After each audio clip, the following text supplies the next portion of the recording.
Chamber of Commerce. I'm here with Narbe Ghazalian, one of the owners of Dialog Cafe, obviously very much affected by the incident on July 16th. On that day, everything changed in a matter of moments. Can you walk us through what happened from your perspective and how to go? It was pretty crazy. I mean, obviously, we've been here for 18 years, and for 18 years, just used to kind of opening every morning. I mean, outside of a couple of days a year, we're open every other day of the year. Got a call, my brother's in panic and was like, "You got to come to Dialogue. Like, we have a problem." And initially, I thought it was going to be a little bit of a water because he was like, "Oh, there's a little bit of water making it went into the cafe." And then once I showed up here, it was the kind of the realities of like, oh no, this is a huge problem. And slowly, it was just kind of feeling like, and the understanding of it hitting me, going, wow, this is quite extensive damage. We're not opening tomorrow. This is something that's not going to be fixed by noon. Correct. So it's definitely emotional. We have uh, about roughly 90 people that work for us.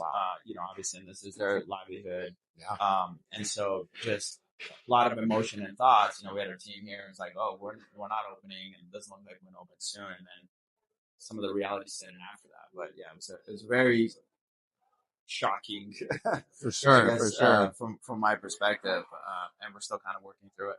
Yeah, it looks like it. Now, this experience has undoubtedly challenged you in ways you probably didn't imagine for that day. Walk us through what keeps you going, what motivates you.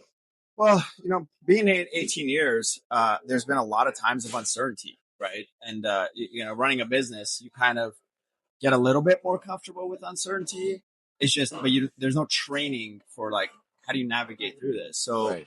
I think we've been trying to bring ourselves to just take this one day at a time as more information comes available, understanding, what's the best path forward. Our number one priority has been our team, retaining all 90 of our employees. It's taken us years to build, great company culture and obviously I care about their well-being and making sure that they, their families to support, expenses to cover. And obviously that falls on mine and my brother's shoulders. So, the goal has been, making the right decisions. It's not just about, my brother and I, it's what's going to kind of take care of our family, right, and move us forward. So it's just been taking in every day new information comes available, and we're kind of trying to make the best decisions on moving forward from this incident. Right. And we have a small little community in this big city of West Hollywood. Not only do you have a business here, but you also serve. You're a board member of the Sunset Business Improvement District. How has that, or how does that work with community-wise? Has the community been here for you? Obviously, been here 18 years. Wasn't really as involved in the community, and through some business leaders, they suggested like, hey, you should get involved, get a better understanding of what's happening in the city. And I could already feel from the business owner perspective that there was just a different energy and better energy in the city. Obviously, pandemic was rough all across the board. 100%. But coming out of it, I think it just knowing that there was just some right leadership in place and things were kind of headed really in a good direction.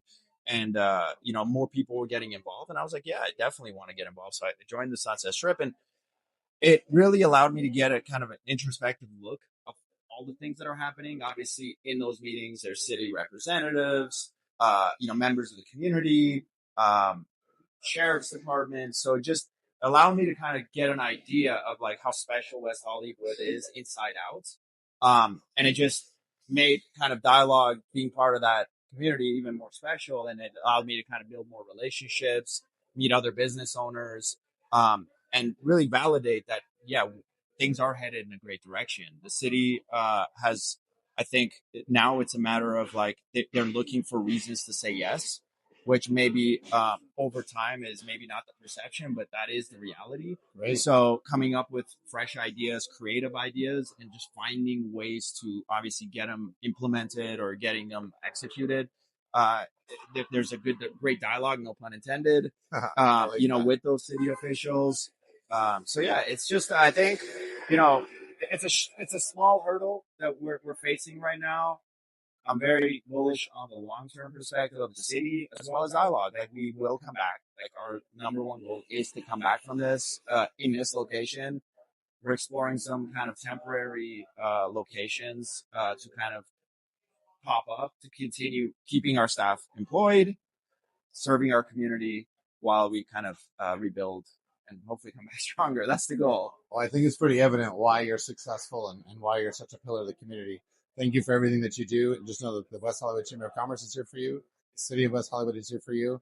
And I'm personally here for you. So Thank you very much. Narvik. Really appreciate it. Have a good one. Thank you.